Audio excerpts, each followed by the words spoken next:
Well, welcome. I want to thank everybody for sticking around this afternoon. It's kind of hard to be the last group for the day, but we'll try to make it somewhat interesting for you.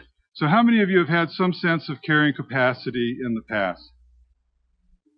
All right, so good. We'll stage that. Before I get ahead of myself, I would like to introduce myself. I'm Randy Welsh. I'm the National Program Lead for Wild and Scenic Rivers for the Forest Service, and I also serve as the chair for the Interagency Wild and Scenic River Coordinating Council, which is made up of the four land management agencies that manage wild and scenic rivers for the federal government. And with me today is Adam Milner, who is from the Salem office of the BLM. Now, originally your program said Molly Chaudet from the Forest Service was going to present this, and Molly retired on me at the beginning of the year. So Kathy Bailey, who is the national lead for the Wild and Scenic River program for the BLM, was going to pitch hit and be here, but she got sequestered, so she couldn't make the trip. So Adam graciously agreed to step in for Kathy, and Adam is our newest member of the Interagency Wild and Scenic River Coordinating Council as a field representative for the BLM. So everybody, thank Adam right now for participating today.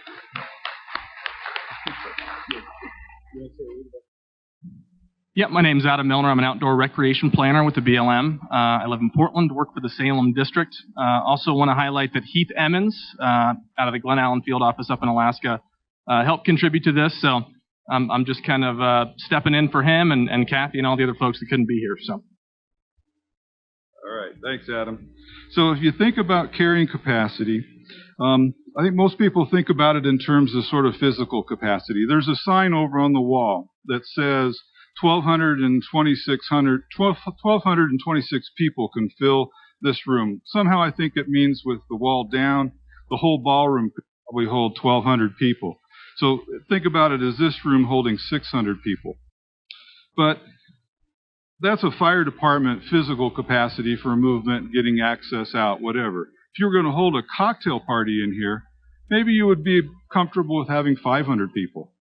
If you were going to have a theater set up and watch a movie, just did a quick calculation of these seats, you could probably put 400 seats in here pretty comfortable before people started to fidget, or you wouldn't be able to put more than 400 seats in. But if you really wanted to have like a small group discussion or a meeting of some sort, you might be down to 20 or 30 seats or people in a room. And really, if you thought about it, you could probably put 5,000 bodies in this room if you filled it fully to capacity. But why would you want to do that? So really the point is capacity really varies depending on what you want to do. And we really don't want to talk about carrying capacity per se. It's an old definition for a concept. What we want to talk about is user capacity. So what our intent for this next 30 minutes is to talk about a paper that the Interagency Wild and Scenic Rivers Coordinating Council has been preparing that will identify how to define carrying user capacities for wild and scenic rivers. Why you would want to do that, the basis for it in law, and then how to go about doing it. So this presentation really is to establish that legal requirement and then describe how we used user capacity in the context of wild and scenic river management in our Wild and Scenic River Management Comprehensive Resource Management Plans. And then we want to share with you a 10-step process that's been developed that will walk people through the process of identifying user capacities for wild and scenic rivers. And it's not a recipe, and it's not a how-to. We want to just explain what those 10 steps are as we go through this discussion. And then finally show the relationship of carrying user capacities to NEPA, the National Environmental Policy Act, environmental analysis that each of us as federal land management agencies are obligated to perform, and then explain the context of our Wild and Scenic River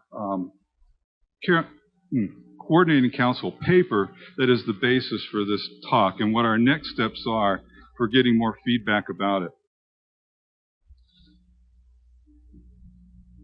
So in the context that we're going to talk about today, visitor use management is a pretty big field. And the federal agencies have identified and established a visitor use management council that's to help the agencies figure out how to handle common visitor use management issues.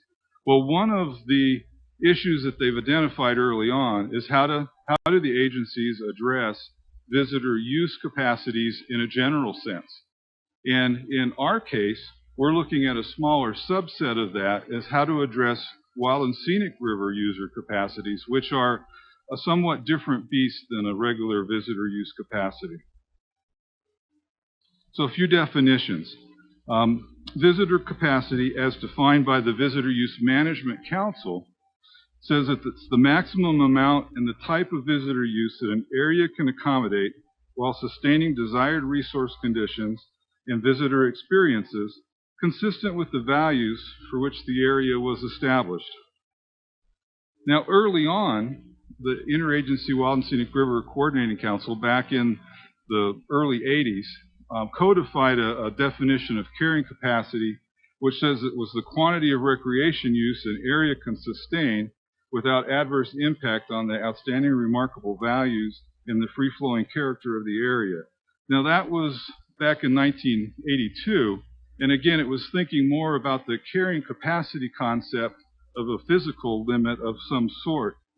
We now have turned around and are following with the Visitor Use Management Council and using a more updated term for user capacity that in the context of wild and scenic rivers is that the actual level of visitor use that will not adversely impact river values or other desired conditions.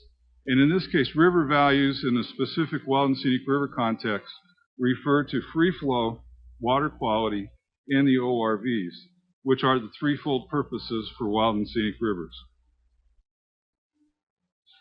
So what we have done is we've created a paper. How many of you have ever been to the rivers.gov website?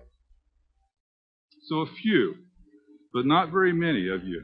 So on the rivers.gov website, there is a comprehensive list of technical papers that have been produced by the Interagency Coordinating Council that cover a variety of topics that deal with the management of wild and scenic rivers. The whole gamut from management, designation, study, boundaries, implementing comprehensive resource management plans. You name it, it's probably there already. But this was one paper that we didn't have, and that was how to address user capacity. So it is being worked on right now. In addition, there was a new paper that we produced in 2010 that talked about, for newly designated wild and scenic rivers, what are the interim managements and the steps to develop a comprehensive river management plan. This current paper is meant to complement that paper to help people understand how to apply user capacities when they're developing their comprehensive resource management plans. So why do we worry about user capacities? Well, in a wild and scenic river context, the Wild and Scenic River Act in section 3D1 makes it very clear that the plan shall address resource protection, development of lands and facilities, user capacities, and other management practices necessary or desirable to achieve the purposes of the Act. So for us, it's a requirement by Congress that we include user capacity in our CRMPs. And this was made even clearer in a recent court ruling back in 2008 by the Ninth Circuit Court of Appeals, where the Park Service lost a lawsuit on their Merced Comprehensive Resource Management Plan.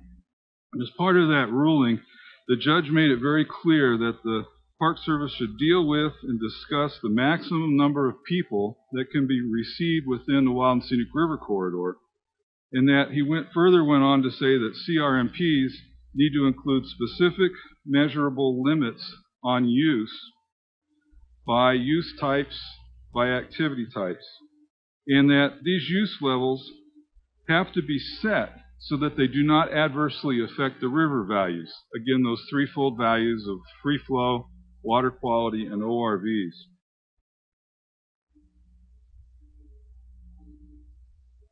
Several other things that came out of that lawsuit is that those limits need to be specific, measurable limits based on the use, that the CRMP needs to discuss that maximum number of people in the corridor, which really means if you've got activity A, activity B, activity C, activity D, all the way up to activity Z, you've got to figure out what the use limits associated with each of those activities would be to sum up to some maximum limit.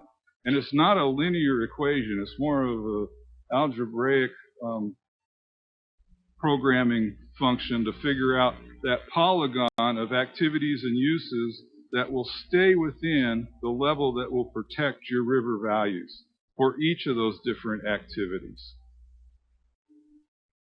So the amounts of use need to be linked to the current uses in the river, to the facilities and how those facilities affect ORVs and those uses.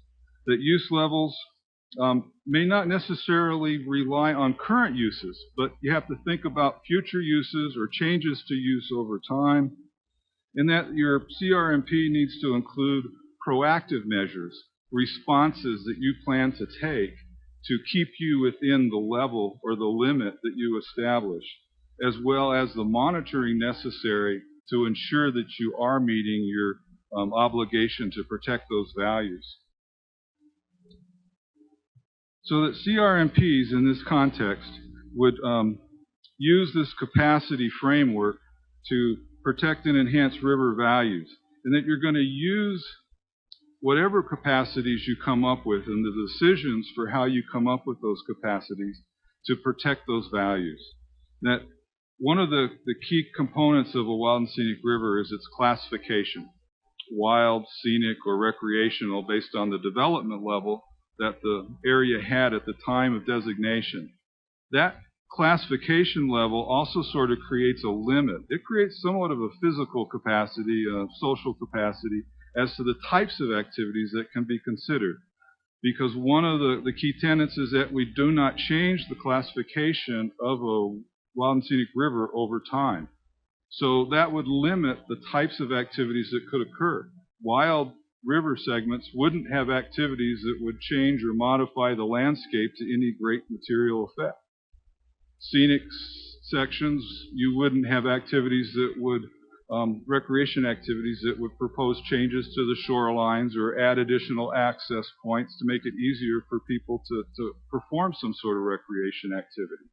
So you have to think within the context of the classification as you look at your user capacities. So it's also important that you look at the scale, because the scale of the proposed activities, how much of the area they use, whether they're limited in context or very narrow in focus, and that CRMPs need to have some amount of flexibility associated with them so that you can adjust and you can take action over time. And they need to include the criteria that you're using and then the actual numbers. And I think that a lot of us struggle with that use of actual numbers. We don't like to think about putting an actual number out there because that then forces us to act upon it when we get to the point of exceeding that number or get close to exceeding that number. But that's what the judge told us we needed to do, is to set actual numbers.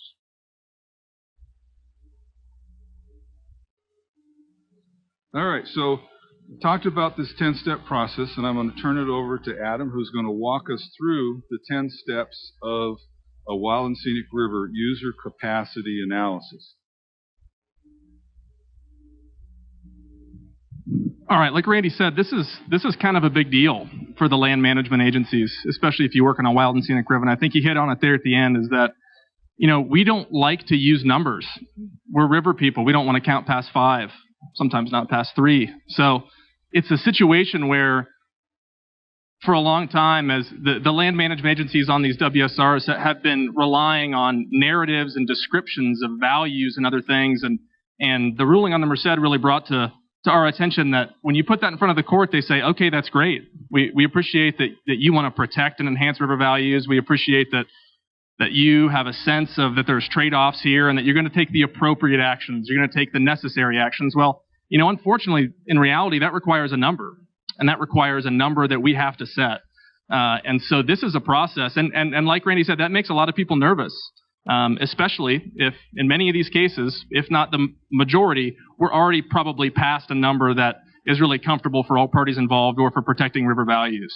So you have to think of this process, and I think that a lot of folks here are not necessarily ever going to have to write one of these plans, but I think these concepts are interesting and illustrative for us to work through some of the tough things as we have to do more of this. We're going to have to make more use allocation decisions. We're going to have a little more heavy-handed management on rivers as we move forward, and we have more people out there. So I know that everyone here, might not necessarily have to do this, but I encourage you to kind of stick with me here and walk through this process, because I think the folks on the council have done a really good job of tackling something here that's pretty thorny, and it's going to be a big deal in the next few planning cycles and as new rivers are designated. So I want to highlight about the 10 steps, and we'll go through them, but this is not a one after the other type process.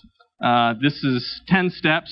It's not a standalone document. This isn't like an appendix to your plan or something outside of NEPA. This is really a tool for us as river managers to work through to ensure that we have our bases covered in a logical way, in an ordered way, so that we can make sure that when we do get around to setting that difficult number, we have justification. Funny word, right? Justification for that. Everyone should be scared of arbitrary and capricious. Those are two not good words. So what we're talking about here is working us through this process and arriving at logical conclusions. So the first step, as with any planning effort, and a lot of this is stuff that prior to this whole user capacity issue even got brought up, are things that we should have been doing and things that you're going to do anytime that you engage in a plan of any type. So a lot of this will sound familiar if you have any kind of a planning background whatsoever. So first step, describe your free flow and ORVs. Like Randy said, it's the point of the Wild and Scenic River Act. It's our obligation, and that's what we're managing for, and we'll talk about that. Identify the desired conditions. We can all recognize a problem. Planning requires some forward thinking, identifying what you would like that situation to be. 3, establish management standards. This is where the numbers start. Oh boy.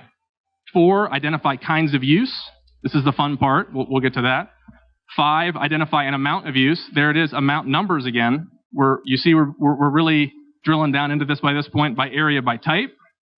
We're going to link that use, the type of use, the amount of use, and we're going to actually link it spatially to a river corridor where that's occurring and what facilities are being used. We're going to, number 7 is the big kahuna, estimate maximum numbers. That's kind of the crux of this whole thing. And then really 8 through 10 are a little bit somewhat downhill from there in terms of identifying what actions you would take if you have a problem. Hopefully we'll identify actions that we can take before we have a problem. That's a novel concept.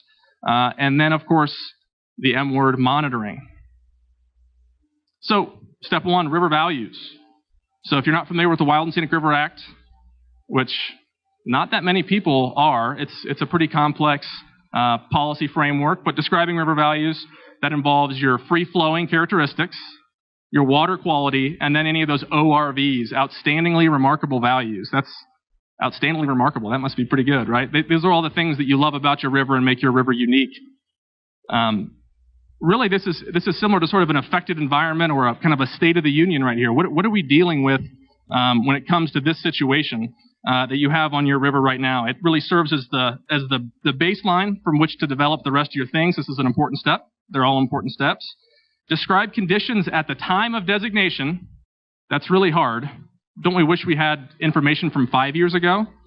A lot of these rivers were designated in the 70s, the late 80s, the 90s. So you'll start to see that this is one of those things that might sound nice and easy, but establishing a set of existing conditions in the past, that's a challenge, as you can probably see. What you're going to want to do is include the kinds and amounts of visitor use, the facilities that are there, and how those relate to river values. So, well, if one of your values is recreation, you're going to describe, well, we got some non-motorized boating, we have some motorized boating, we have some bank fishing, we have these other uses. You're going to describe those to the best that you can in your existing situation. You're going to characterize those, and then here's that forward-thinking bit again. We want to identify likely trends for the future. As you can imagine, river use and river trends are pretty dynamic. So we're actually going to try to look out into the future a little bit through this whole process. These are typically 15, and more realistically, they're 20, 25-year, sometimes 30-year plans. You're going to want to anticipate what you're going to deal with during that time frame. And then a piece that starts on step one and carries through is the idea of measurable indicators. These, you're going to want to pick ones that are measurable and they're subject to change. So I hope that's obvious that you're not going to pick an indicator that's never going to change, although that would be really easy and probably more fun. A couple examples: number of user days that groups are required to camp within sight or sound of other campers. Camp encounters, we're probably all familiar with that in a river experience. Or amount of bare ground associated with high, medium, or low use campsites. Now, when it comes to picking indicators, if you're managing a river or you're a lot of use on a river, you're probably going to know your indicators. It's the stuff that people are talking to you about a lot. When you say, hey, I heard you had a nice trip last weekend, they go, yeah, but I saw like 4 too many people. It was just a little bit crowded. It's the stuff that's going to come up over and over again, those things that are measurable, subject to change, and are probably a problem, potentially. And we'll get to that here in the next couple steps. But picking these indicators in the first step is important because these are going to track through your entire process. So desired conditions. This is kind of the vision quest. What you're trying to define here is the minimum standard of those indicators you just picked and the protection that will ensure the protection of your river values, your free flow, your water quality, your ORVs. So you see you're narrowing in on a situation where you're trying to figure out indicators, and the next step is standards to quantify how much can we take. And of course, it's based on different resource indicators, different social indicators, kind of like Randy pointed out in this room. Well, depending on what you're going for, whether it's a cocktail party or just making a lot of people uncomfortable, you're going to pick different indicators. And an important component here, if you're not familiar with the Wild and Scenic Rivers Act, it requires us to protect and enhance river values. Protect being the minimum, of course, that's our obligation, and then enhance. And so what really is going to be important moving forward when it comes to WSR planning is differentiating between these are our steps that are required for protection, and then these are our steps or other actions that are required for enhancement. And I think that's an interesting concept that, you hope people pick their words carefully back in 1968 when these acts get put together. Protect and enhance. I think that's a solid foundation for us to move through this. So step two, you're going to realize in that step one when you're gathering all that info, well, I kind of need it to be a little bit more site specific. We have long rivers. Those rivers are much different. So what we can do now and throughout this process is define analysis areas. So analysis areas, kind of like our keynote speaker at the beginning of the conference, this is where we do the chopping up part. Let's just hope our chopping up makes more sense. So what you're doing when you're coming up, the identify need for action piece. So that comes up. So in step one, you've got your existing condition.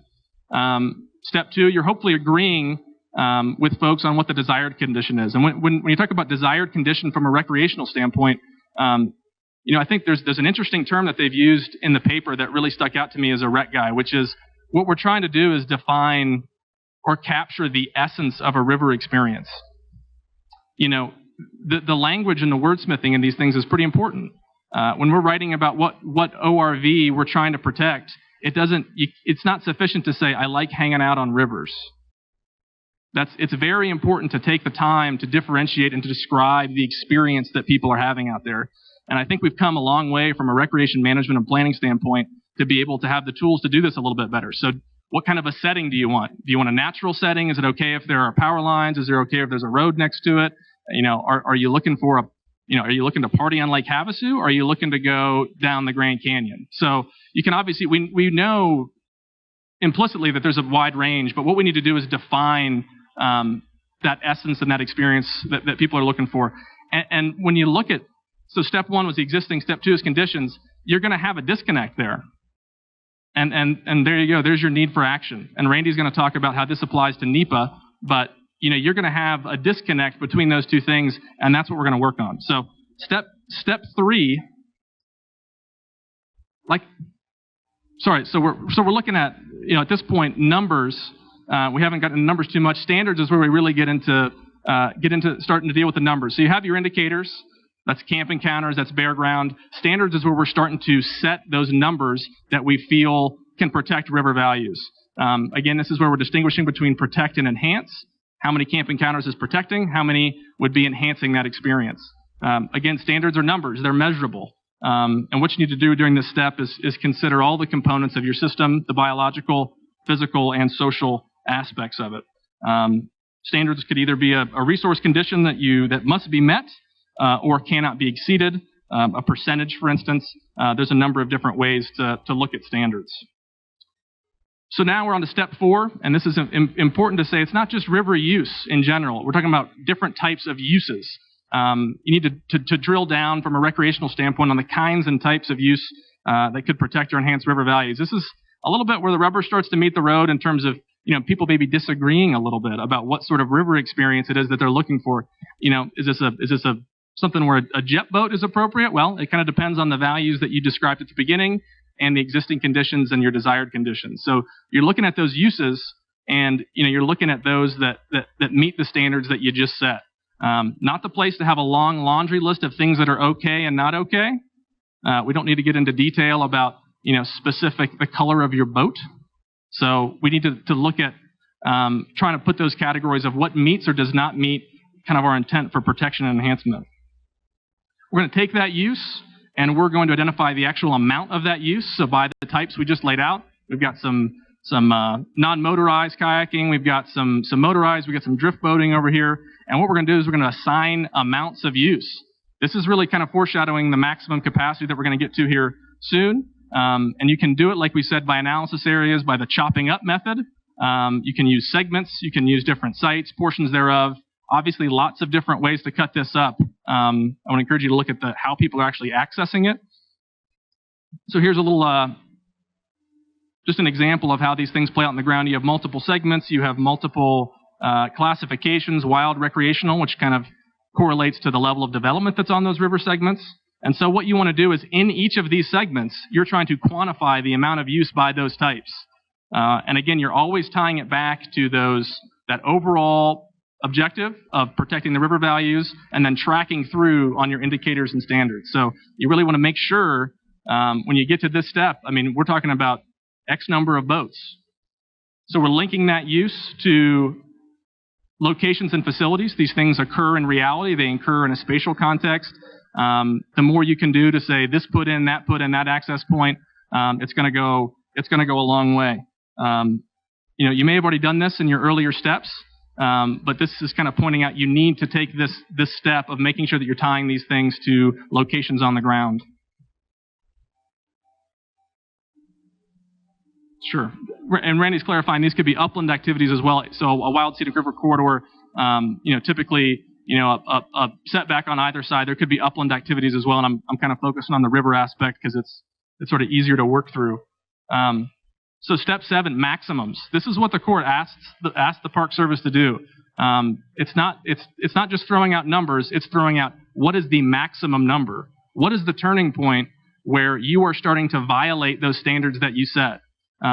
What's the turning point when your conditions are starting to go downhill? What is that maximum number? And this is, like I said, this is the crux. This is what we haven't wanted to do for a long time because it's hard. And we're going to have to do our best. An obvious point here, hopefully you're involving the public in a collaborative discussion, and I hope you're doing it before this step. Because if you come out to the public at the moment that you have a maximum number, you might not have a great meeting. Just a heads up. These are sensitive and often volatile issues. Thresholds. It's kind of similar to the limits of acceptable change. We're taking those standards and indicators. If your standard is a certain number of user campsites per mile or a certain number of camp encounters, what's a point before that threshold that you can actually reasonably take management action? So it might be before your standard is set or your standard is met or exceeded. It's a threshold, and there's hopefully going to be a buffer. Not in all cases. There's cases where it won't. But, your management action, which we'll get to in the next step, is not going to be instantaneous. Hopefully you're realistic with your capabilities and you're setting yourself up to take action in the time that's reasonable. Occur before degradation, tied to standards. That's what we're talking about is And it's kind of a too late type situation. So I'm running low on time, but I'll run through the last couple steps here. Actions, management actions. These are, we're all aware of different permitting systems, allocation systems, user education. The court decision is asking us to be very specific about which of these things would be triggered when our standards are exceeded or when your thresholds are exceeded. So it's not enough to say, here's a threshold, then we'll see when we get there. These are the actual things that you're going to do when that takes place. An important note, identify actions reasonably foreseeable for life of the plan. It's hard to think out in 15, 20 years, much less, it's hard to think out in hours. So this is, you're trying to identify actions that you can take in 10 years. Monitoring. Of course, it's very important to know if you've exceeded your standards based on your indicators by monitoring the situation. You're going to ensure that, measures that you're taking are working prior to the degradation that's occurred. You're really tying all of your monitoring to those indicators and standards that you established away at the beginning of the process. So that is step 10. Hopefully that makes some sense. And I'm going to give it back to Randy to talk about how this ties into NEPA. All right, thank you very much, Adam. I think you did a great job for coming in at the last minute to help with this. Got a few slides and then we'll be done. Yep, we'll be good. So we want to reinforce that the 10 steps are not a linear function of just walk through these steps, but they're more of a thought process and the types of things that you need to include and have involved as you go through your user capacity analysis. And part of any sort of analysis is going to lead to a decision, and in a federal context, that means you're going to have to invoke NEPA, the National Environmental Policy Act compliance, and come up with some sort of NEPA documentation. Well, as we think about these 10 steps, they naturally dovetail in with the NEPA process in a number of ways. We don't want to think of this as a linear process, and NEPA is not really a linear process, though it has some discrete steps. But we think of it more as an iterative process of as you complete various portions of these steps, you're actually completing parts of the NEPA process, such as in step 1, where you're establishing those baselines, you're really coming up with your affected environment. Step 2, you're identifying your need for change. Steps 3 through 9 have all sorts of aspects that deal with the different alternatives that you're going to consider, the types of uses, what kind of uses, how many and where. They're going to play out in how you structure and define your alternatives as potentials for your area. Step 6 looks at those connected actions. Step 7 and 9 are really involved in the decisions, because that's where you're setting your thresholds, you're setting your final decision framework that you're going to use, and finally, in step 10, you're doing your monitoring. So the bottom line for all of this is that, with wild and scenic rivers, they're going to need to establish and identify a user capacity. That's pretty clear-cut from the judge or the circuit court judges. Even though it's a Ninth Circuit Court decision, other circuit courts are going to look at that and start to apply it nationwide.